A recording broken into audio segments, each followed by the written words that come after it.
এখন ঈদে মিলাদুন নবী যে করছি এটা দলিল খুঁজুন তো, কোন সাহাবী এটা পালন করছে? ঈদে মিলাদুন নবী বাক্যটাই কোরআন হাদিসে নাই। ঈদুল ফিতরে আছে একটা 2 রাকাত নামাজ 2টা খুতবা, ঈদুল আজহার মাঝে আছে 2 রাকাত নামাজ 2টা খুতবা, আসেনি? ঈদে মিলাদুন নবীতে কয় রাকাত ঈদের নামাজ খুতবা আসেনি? তো এটা ওই ঈদের মতো ঈদ শব্দ পাইলেন কই? আল্লাহর হাবিব সাল্লাল্লাহু আলাইহি সাল্লাম ইন্তেকাল করলেন 11 হিজরিতে। সর্বশেষ সাহাবী আবু তুফাইল রাদিয়াল্লাহু তাআলা আনহু ইন্তেকাল করলেন 101 হিজরিতে। আল্লাহর হাবিবের ইন্তেকালের পরে সাহাবারা জীবিত ছিলেন 90 বছর। রাসূলের প্রতি সাহাবাদের ভালোবাসা আমাদের মতো না বেশি? কত বেশি? তুলনা দেয়া যাবে? কিন্তু 90 বছরে প্রিয় নবীর জন্ম দিবসে ঈদে মিলাদুন নবী একজন সাহাবীও কোনোদিন করেন নাই। ঈদে মিলাদুন নবী বাক্যটাই কোরআন হাদিসে নাই। এ বিষয়ে আমি বই লিখেছি, আমার 7টা বই আছে, এখানে আছে।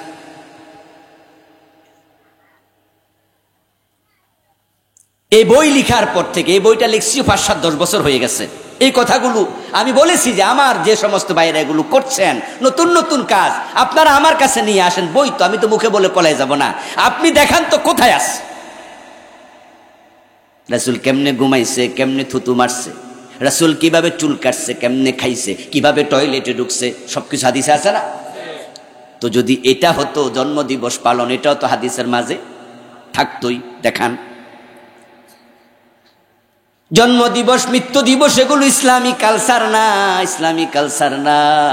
এজন্য তো আমরা ইমাম আবু হানিফার জন্মদিবস পালন করি না, ইমাম বুখারীরটা করি না, আবু বকর ওমরের জন্মদিবস জানি না, নিজের বাবার জন্মদিবস মায়ের জন্মদিবসও পালন করি না। আচ্ছা, নিজের জন্মদিবস আপনারা পালন করেন না? ইসলামে নাই এগুলো। ইবাদত করতে গিয়ে সীমা লঙ্ঘন হচ্ছে, নতুন নতুন বেদাত ঢুকতেছে। আমার বইতে আমি বাংলাদেশে চলমান 38টা বেদাত লিখেছি। আমার প্রিয় বন্ধু, তাহলে ইবাদত কবুল হওয়ার জন্য দলিল থাকা লাগবে। দলিল নাই, ওই ইবাদতের কোনো মূল্য নাই। তাই যখন কোনো কিছু সামনে আসবে, কোনো হুজুর বলে যে এটা নাই, তখন আপনি খেপবেন না, না খেপে আপনি খুঁজতে থাকবেন আসলে আছে কিনা। যদি খুঁজে দেখেন যে আপনার যে ওস্তাদ আছে, মুরব্বী আছে, উনারা দেখাতে পারে না হাদিস থেকে, তখন আপনি বুঝে নিবেন আসলে এটা মানুষের বানানো। নতুন নতুন ইবাদত বানাবে। কালান নবী সাল্লাল্লাহু আলাইহি ওয়াসাল্লাম, মান হাদাসা হাদাসা ওয়া মুহদাসা ফাআলাইহি লানাতুল্লাহি ওয়াল মালাইকাতি ওয়ান নাসি আজমাইন। প্রিয় নবী সাল্লাল্লাহু আলাইহি ওয়াসাল্লাম বলছেন, যে ব্যক্তি নতুন নতুন বেদাত, নতুন নতুন কাজ, নতুন নতুন ইবাদত বানাবে, তার উপর আল্লাহর লানত, ফেরেশতাদের লানত, তার উপরে বিশ্ব মানবতার লানত। وقال النبي صلى الله عليه وسلم شفاعتي لأهل الكبائر من أمتي إلا صاحب بدعة। প্রিয় নবীজি বলছেন, আমার সব উম্মত যদি কবিরা গুনাহ করে তাদের জন্য আমি সুপারিশ করব, তবে যারা নতুন নতুন ইবাদত বানাইছে বেদাতি, তাদের জন্য সুপারিশের অনুমতি নাই। এই হাদিস শুনে কলিজা কাঁপা উচিত। রাসূলের সুপারিশ না থাকলে জান্নাত পাবেন? যে আমল আমরা করি সুপারিশ ছাড়া জান্নাত পাবেন? কিন্তু আপনি যদি বেদাতি হন, রাসূল তার জন্য আল্লাহর পক্ষ থেকে সুপারিশের অনুমতি, শাফাআত থেকে বঞ্চিত হবেন। যারা বেদাত তৈরি করবে তারা হাউজে কাউসারের পানিও পাবে না। এই হাদিসটা বুখারীতে আছে। কালান নবী সাল্লাল্লাহু আলাইহি ওয়াসাল্লাম, আনা ফারতুকুম ইয়াউমাল কিয়ামাতি আলাল হাউজ। ও দুনিয়ার মানুষ শোনো, আমি তোমাদের সবার আগে হাউজে কাউসারের সামনে হাজির থাকব। আমার উম্মত যাবে আর পানি পান করবে। যে 1 গ্লাস পানি হাউজে কাউসার থেকে পান করবে, কিয়ামত পর্যন্ত আর কোনোদিন সে পিপাসিত হবে না। মা হুয়া শাদ্দু বিয়াদাম মিনাল লাবান ওয়াহলা মিনাল আসাল ওয়াতিয়াবু মিনাল মিস্ক কিজানুহু কানুজুমিস সামা জাওয়ায়াহু সাওয়াউন মাসিরাতু শাহর। আল্লাহর হাবিব এবার হাউজের বর্ণনা দিলেন। হাউজে কাউসারের পানি হবে দুধের চেয়ে সাদা, মধুর চেয়ে মিষ্টি, মিষ্কের চেয়ে সুগন্ধিওয়ালা। আমার হাউজের এক একটা আইল হবে একটা ঘোড়ার 1 মাস দৌড়ানোর রাস্তার সমান লম্বা। ওখানে তোমরা যাবে আর পানি পান করবে, ফেরেশতারা সাহায্য করতে থাকবে পানি পানের কাজে। লাইন ধরে কষ্ট করা লাগবে না। কি জানুহু কানজুমিস সামা, আকাশে তারকার সংখ্যা যত, আমার হাউজে কাউসারের গ্লাসের সংখ্যা হবে তত। কিন্তু একটা জায়গায় ঝামেলা আছে, শোনো। হঠাৎ করে একদল লোক আমার কাছে আসবে, ইয়ারিফুনানি ওয়া আনা আরিফুহুম, যারা আমাকে চিনে আমি নবী, পরিচয় দেবে আমরা আপনার উম্মত, আমিও তাদেরকে উম্মত মনে করব। তারা বলবে, হুজুর আমাদেরকে হাউজে কাউসারের পানি দেন। আমি তাদেরকে পানি দিতে উদ্যত হব। ফায়ুহালু বাইনি ওয়া বাইনাহুম, হঠাৎ করে দেখব তাদের মাঝে আর আমার মাঝখানে একটা পর্দা পড়ে গেছে। তাদেরকে আমি হাউজের পানি দিতে পারবো না। ফাকুলু ইন্নাহুম মিন্নি, তখন আমি বলবো, কি হলো কি হলো, তারা তো আমারই উম্মত, তাদেরকে কেন পানি দিতে পারলাম না, কেন পারলাম না? ফায়ুকাল, তখন বলা হবে, ফেরেশতারা বলবে, ইন্নাকা লা তাদরি মা হাদাসু বাদাকা, ও নবী আপনি জানেন না এই লোকগুলো আপনার ইন্তেকালের পরে আপনার দিনের মাঝে কি বিকৃতি ঘটাইছে।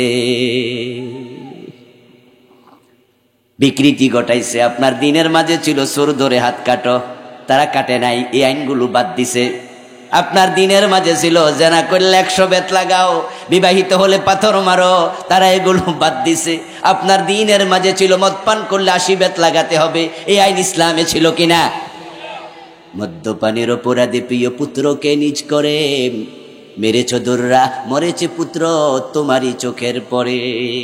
হযরত ওমর রাদিয়াল্লাহু তাআলা আনহু নিজের ছেলে আবু শামাকেও রেহাই দেন নাই।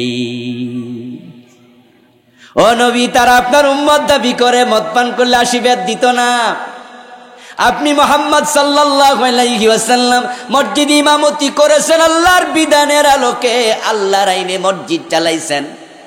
যখন আপনি রাষ্ট্রপতি হইয়া 10 বছর মদিনার শাসন করছেন, তখন আপনি আল্লাহর আইনে দেশ চালাইছেন। কিন্তু তারা ক্ষমতা পাইছে, তারা ব্রিটিশ আইনে দেশ চালাইছে।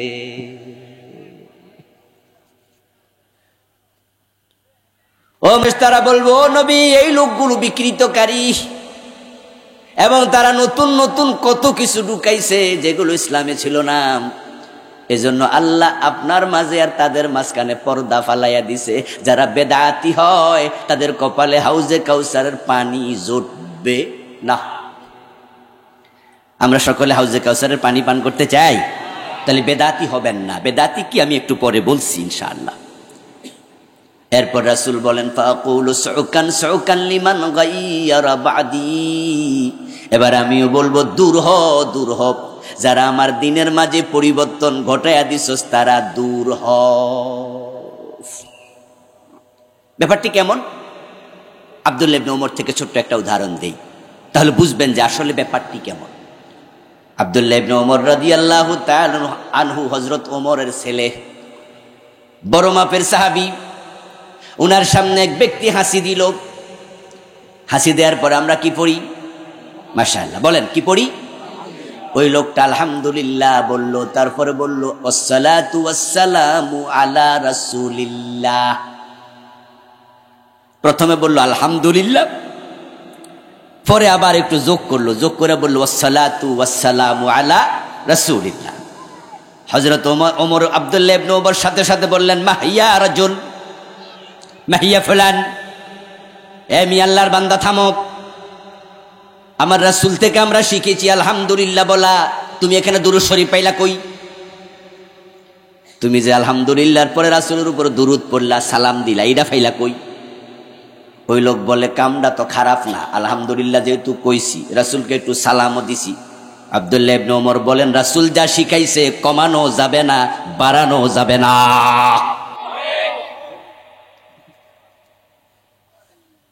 জোহরের নামাজে 2 রাকাত নামাজ, ফরজ নামাজ পড়লেন 2 রাকাত, পড়ার পরে এবার আত্তাহিয়াতু পড়তে বসবেন।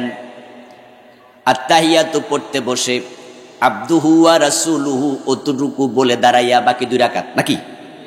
এভাবে তো পড়েন আপনারা। এখন কেউ যদি মনে করে হাতে একটু সময় আছে, একটু দুরূদ শরীফও পড়া লই, আত্তাহিয়াতু পড়ার পরে একটু দুরূদ শরীফ পড়া লই।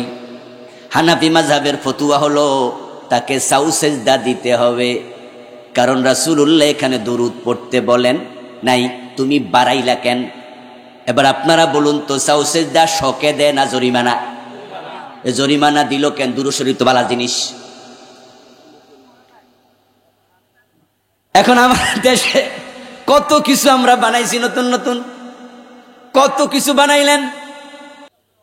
এখন আপনাকে আমি প্রশ্ন করতে চাই, যে আপনি দুরূদ শরীফ অতিরিক্ত পড়লে আপনার জরিমানা সাউ সেজদা। আলহামদুলিল্লাহ পড়ার পর ওয়াসসালাতু ওয়াসসালামু আলা রাসূলিল্লাহ বলল হাসি দিয়া, ইবনে ওমর তাকে থামাইয়া দিলেন, কারণ ইসলামে বাড়ানো যাবে না, কমানো যাবে না। এখন ঈদে মিলাদুন নবী যে করছি, এটা দলিল খুঁজুন তো, কোন সাহাবী এটা পালন করছে? সবার আমল কিন্তু কবুল হয় না। আমল কবুল হওয়ার জন্য কিছু শর্ত আছে। ওহুম ইয়াহসাবুনা আন্নাহুম ইউহসিনুনা সুনআ, অথচ ওই মানুষগুলো মনে করতেছে তারা ভালো আমল করে চলছে। তাদের এই আমলগুলো কবুল হয় না, দেখতে কিন্তু ভালো আমল, তারা বুঝেও না আমলগুলো যে হারিয়ে গেছে। হে নবী, আপনি উম্মতকে বলুন, আমি এমন লোকের খবর দেব নাকি? আমার প্রিয় ভাই, নামাজ পড়ার জন্য ওযু করা শর্ত। এখন কোন ব্যক্তি যদি নামাজ পড়ে সুন্দর করে, ওযু ছাড়া নামাজ হবে? এখন নামাজ যে হয় নাই তার প্রমাণ কি?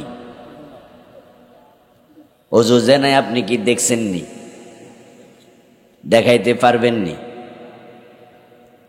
তা আপনি বললেন ওযু ছাড়া নামাজ হয় না, আর সে বলল আমি তো দেখছি হয়।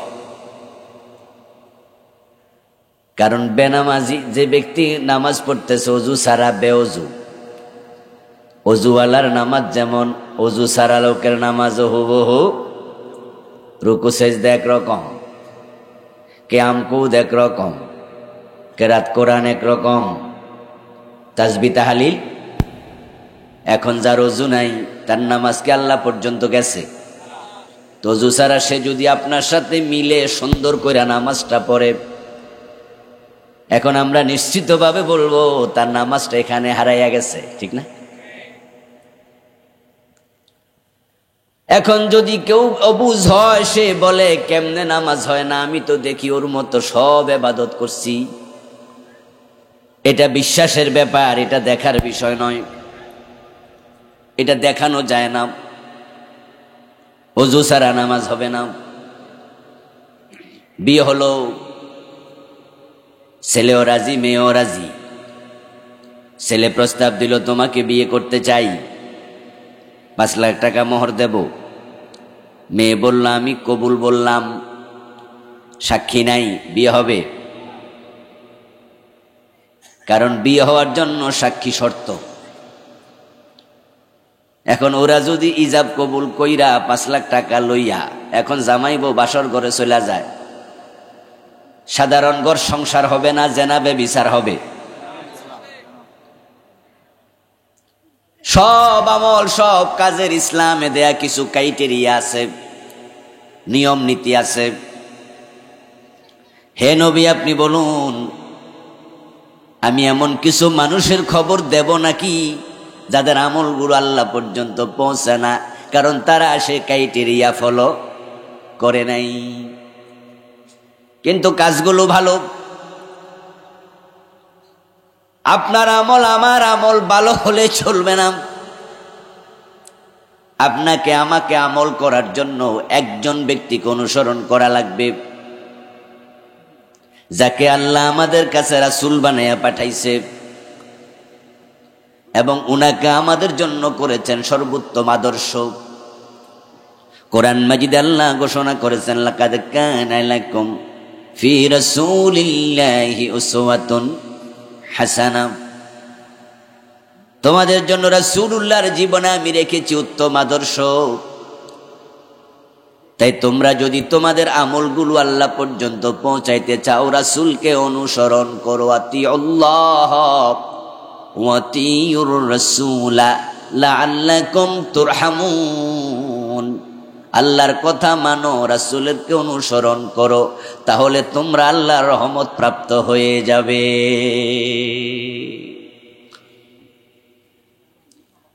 কুল ইন কুনতুম তুহিব্বুনাল্লাহ ফাত্তাবিউনি ইউহিব্বুকুমুল্লাহ।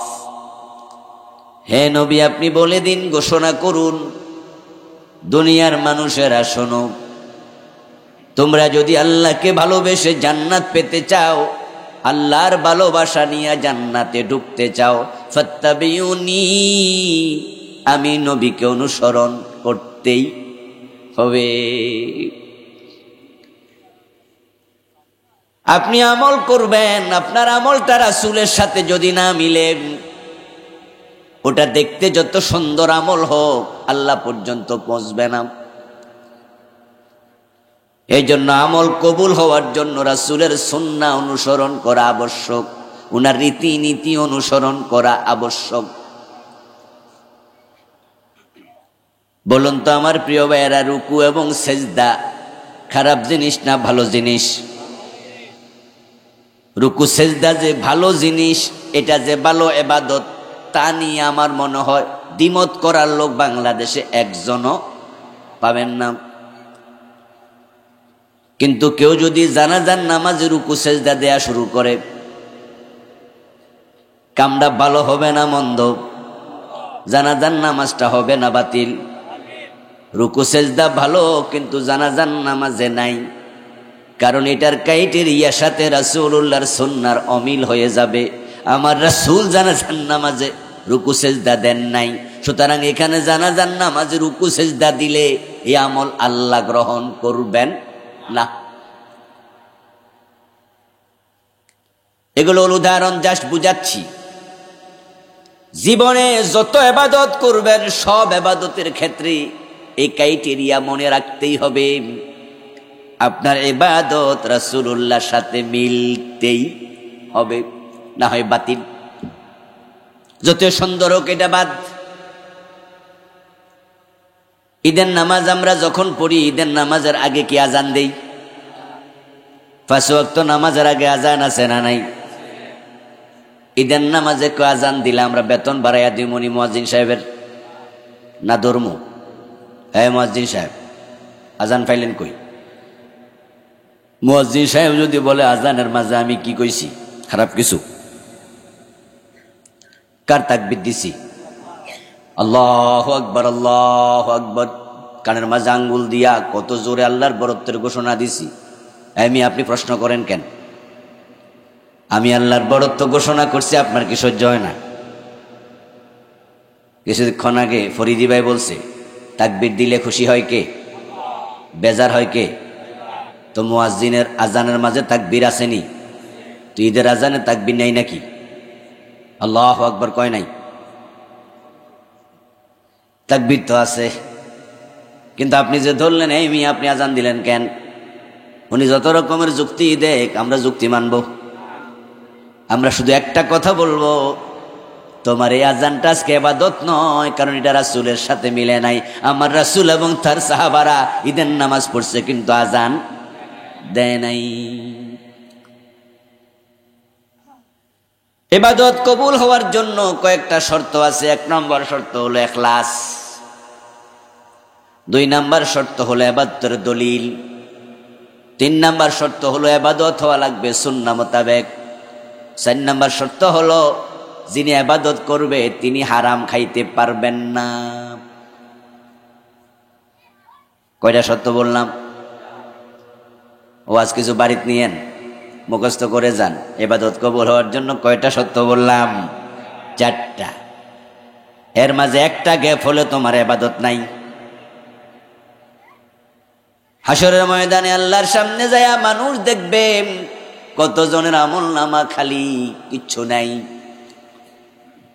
বলবো আমার আল্লাহ আমি তো নামাজ রোজা করছি, আমার নামাজ রোজা কই, হজ যাকাত করছি, এগুলো কই, সওয়াব কই?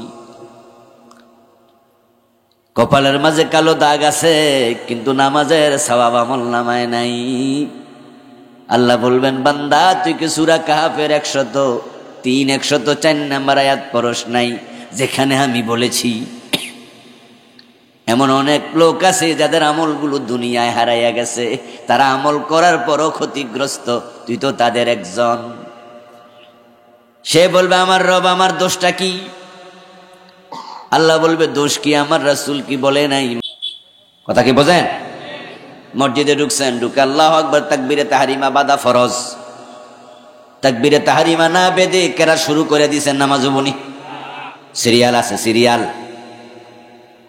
প্রিয় নবী বলছেন, সাল্লু কামা রাআইতুমুনি উসাল্লি, তোমরা নামাজ পড়ো সেভাবে আমি নবী মুহাম্মদকে নামাজ পড়তে দেখেছো যেভাবে। খুযু আন্নী মানাসিকাকুম, অন্য হাদিসে প্রিয় নবীজি বলছেন, তোমাদের দ্বীন, তোমাদের ইসলাম আমি নবী থেকে গ্রহণ করো, আমি করি যেভাবে তোমরাও করবা সেভাবে। এই জন্য আল্লাহ তাআলা উম্মতের আমল প্রিয় নবীর সাথে মিলাবেন, মিলাইয়া তারপর আমল কবুল করবে, রাসূলের সাথে মিলবে না। আপনার আমল যত সুন্দর হোক, আল্লাহ ডাস্টবিনে ফেলে দেবে, এটা নেবে না। সেনাবাহিনীতে চাকরি নিছেন, তারপরে ট্রেনিং এর পরে আপনি জয়েন করছেন, এখন সেনাবাহিনীর প্যারোডে গেছেন, কিন্তু সেনা টুপি, সেনাবাহিনীর যে ড্রেস কোড, ওদের ড্রেস কোডের মাঝে ওদের মতো আলাদা টুপি আসেনি। কথা কয় না রে ভাই? এ ক্যান্টনমেন্টের ফাঁসের মানুষ তাও কথা কয় না। কি সেনাবাহিনীর আলাদা টুপি আছে? ওই টুপিটার দাম কত হইব? আন্দাজে ধরেন 200 টাকা, 500 টাকা। এখন আপনি ওই টুপিটা না পইরা যদি 1000 টাকা দিয়া বাজারটা কিনা আপনি যান ফেরোডে, অফিসার আপনার উপর খুশি হবো না ঘুষি মারবো? এমন মায়ের রে মায়ের ফাঁসা লাথি মারে, এজন্য সেনাবাহিনী চাকরি চাইরা পলাই যায়, এমন ঘটনাও $5 পর্যন্ত মারে। আমার দোস্ত, আপনার জন্য ড্রেস কোড আছে, টুপিটাও তাদের হবে, পায়ের জুতাটা বাজার থেকে কিনা পরবেন না, সেটাও তাদের। মাজায় যে বেল্ট আছে ওইটা কি আপনি আলাদা কিনবেন না, সেটাও তাদের।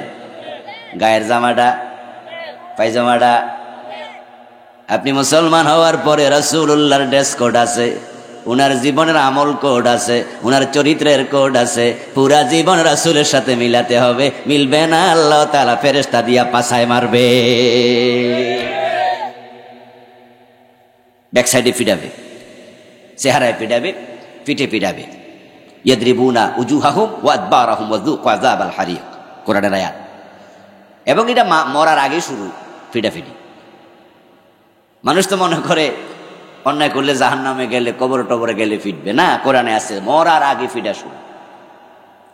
আল্লাহ বলছেন, ওয়ালাউ তারা ইয ইয়াতাওয়াফাল্লাযীনা কাফারুল মালায়েকাতু ইয়াদরিবুনা উজুহাহুম ওয়া আদবারাহুম ওয়া যুকু আযাবাল হারিক। যারা কাফের, যারা ফাজির, ফুজ্জার, পাপিষ্ঠ, ফাসিক, ওদের মৃত্যুর সময়, মৃত্যু দেওয়ার আগেই ফেরেশতারা জাহান্নামে আগুন দিয়ে তৈরি করা চাবুক নিয়ে আসে। মৃত্যু দেওয়ার আগে তার চেহারার মাঝে, তার পিছনের মাঝে ওই চাবুক দিয়া পিটাইতে থাকে। নাউযুবিল্লাহ। আলেম ওলামারা বলেন, জরাবা ইয়াজরিবু শব্দের অর্থ কি? প্রহার করা, মাইর দেয়া। ইয়াজরিবুনা, 1 বছর না বহু বছর? বহু বছর। যত ফেরেশতা এবার সবাই ফিরে, সবাই মিললে ফিরে।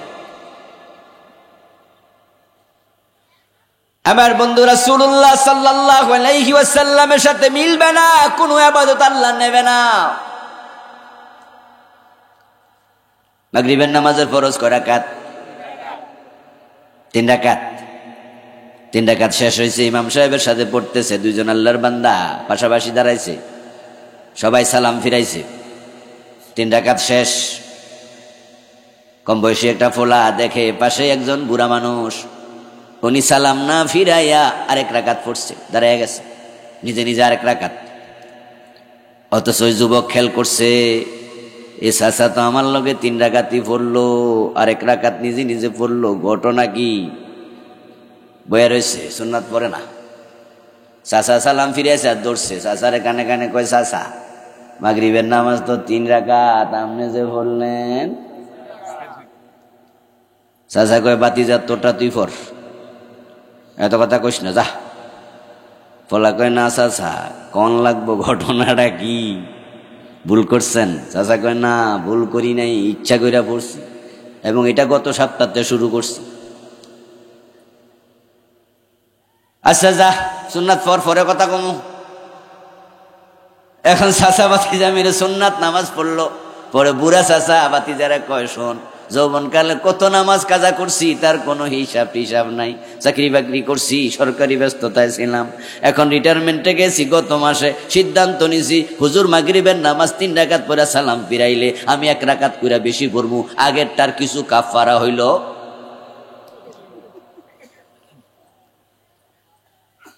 এই কথা শুনে ইয়াং বাতিজা কয়, চাচা গজব কইরা লাইছো, কাফারা দূরের কথা, তোমার আমও নাই, সালা সুদ্দা, তোমার তো 3 রাকাত তো গেছে।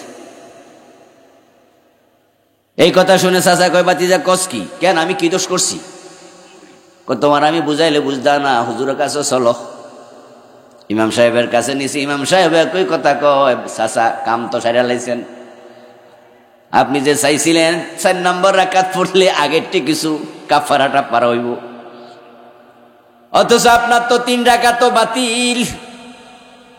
এবার চাচা বলতেছে, কারণটা কি হুজুর? আমি তো 4 নাম্বার রাকাতে সূরা ফাতিহা পড়ছি, আপনি তো কয়দিন আগে ওয়াজ করছিলেন কোরআন পড়লে প্রতি অক্ষরে কয় নেকি, তো আমার নেকি সূরা ফাতিহা পড়ছি না?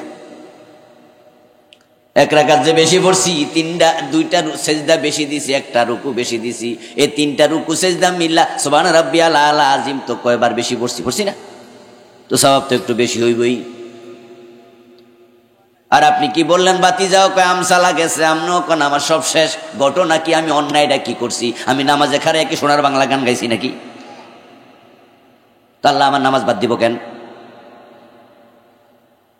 আসলে তো বন্ধু, লোকটা তো 4 নাম্বার রাকাতে সূরা ফাতিহা পড়ছে, অন্যায় তো করে নাই, নজরুল সঙ্গীত তো গায় নাই।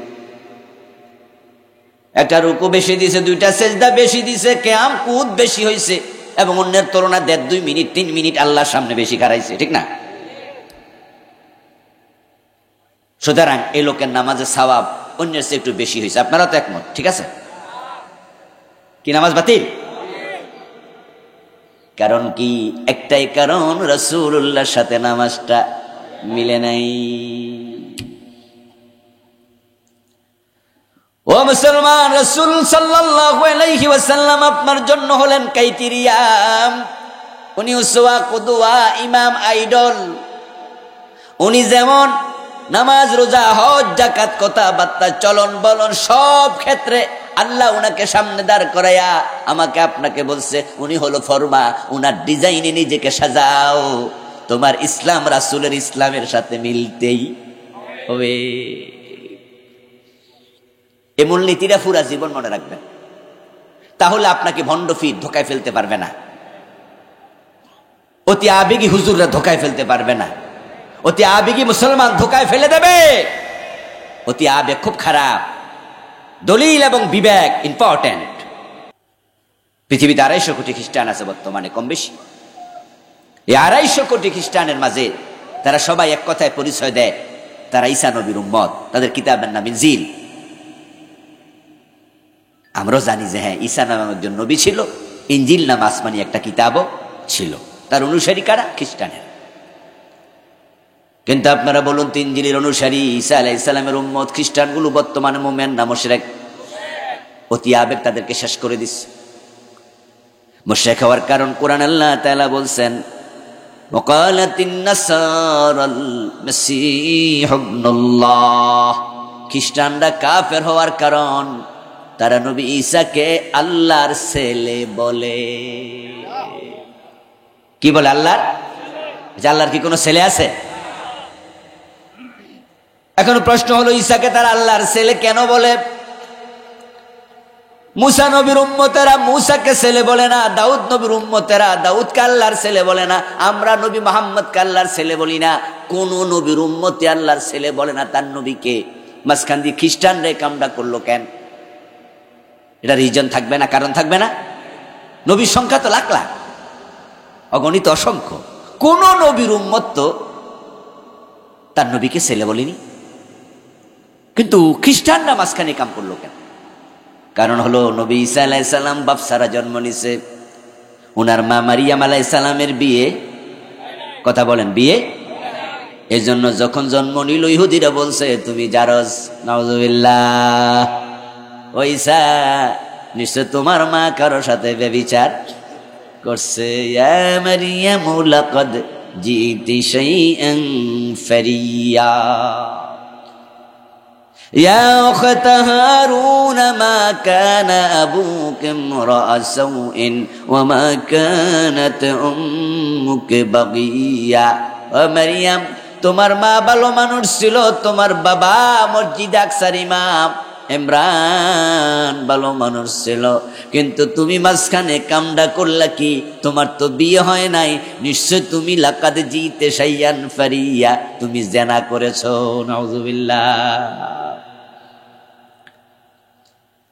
খ্রিস্টানরা বলে ইন্না লিল্লাহ, বলে কি আমাদের নবীকে তারা জারজ বলে? আমাদের নবী কেমনে জারজ? না না, জারজ না, উনি ভালো মানুষ। তো লোকজন এবার জিগায়, ভালো মানুষ হলে বাপ কেডা? বাপ কেডা? বাপ কও তোমরা, তোমাদের নবীর বাপকে? কই না, বাপ তো নাই, বিয়ে তো হয় নাই ওনার মায়ের। তাহলে এখন যুক্তি কি? তখন অতি আবেগে একদল খ্রিস্টান কয় সরাসরি আল্লাহরে বাপ বানায়া দাও, উনি আল্লাহর ছেলে বলো, তাহলে জারজ বলতে পারবে না। আর আল্লাহর ছেলে বললে নবীর দামও বাইরা গেল এবং তার মায়ের ইজ্জতও বাঁচলো, সম্মানও বাড়ল। অতি আবেগী কথা কইতে যাইয়া সবগুলো মুশরিক হয়ে গেল, কারণ আল্লাহর কোনো সন্তান নাই। হযরত ঈসা আলাইহিস সালামকে কোলে নিয়া যখন মারিয়াম প্রসব করার পরে উনাকে মানুষের কাছে লোকালয়ে আসলো, লোকজনে কথাগুলো বলল, তুমি ব্যভিচার করছো, সন্তানের পরিচয় কি বলো? হযরত ঈসা আলাইহিস সালাম সেদিন মায়ের চরিত্রের সতীত্বের পক্ষে কথা বলে মায়ের কোলে বসে বসে কথার জবাব দিয়েছে। বয়স মাত্র 1 দিন 2 দিন, ওই 1-2 দিন বয়সে ঈসা আলাইহিস সালাম মায়ের কোলে বসে সেদিন যে পরিচয়টা দিল, আজকের খ্রিস্টানরা সেই পরিচয়ের সাথে মিল দেয় না। তারা নিজেরা আবেগ দেখায় শেষ হলো। ঈসা নবী কি পরিচয় দিয়েছিল? আল্লাহ কোরআনে বলেন, ঈসা আলাইহিস সালাম সেদিন বলেছিলেন, ইন্নী আবদুল্লাহ আতানিয়াল কিতাবা ওয়া জালানি নাবিয়্যা। আমার পরিচয় হলো আমি আল্লাহর বান্দা, আল্লাহর গোলাম। আমার প্রিয় ভাইজান শুনুন, বলতেছিলাম খ্রিস্টানরা অতি আবেগে মুশরিক হলো। তাদের নবীকে যারা যারা সন্তান বলল, নাউযুবিল্লাহ, তা প্রতিরোধ করতে যাইয়া তারা নবী ঈসাকে আল্লাহর ছেলে বলল। দাম বাইরা যাবে। ঈসাকে আল্লাহর ছেলে বলার কারণে তাদের ঈমান আছে না চলে গেছে? কারণ ঈসা আল্লাহর ছেলে, তার প্রমাণ তোমরা দাও। প্রমাণ তো নাই। প্রমাণ হলো ঈসা নবী নিজে বলেছেন, নি আব্দুল্লাহ, আমি আল্লাহর ছেলে না, আমি আল্লাহর গোলাম। আবেগে পরে ঈমান যায় মানুষের। যদি আপনি পুরা জীবনে রাসূলুল্লাহ সাল্লাল্লাহু আলাইহি ওয়াসাল্লাম আপনার জন্য একমাত্র আইডল, এই চিন্তা আপনি লালন করেন, তাহলে আপনি আপনার ইসলামকে রাসূলের সাথে মিলাবেন। মাথার মাপে টুপি হবে, গায়ের মাপে জামা হবে, রাসূলের মাপে ইসলাম হবে। রাসূলের সাথে মিলবে না, আল্লাহ আপনার কোনো আমল গ্রহণ করবেন না।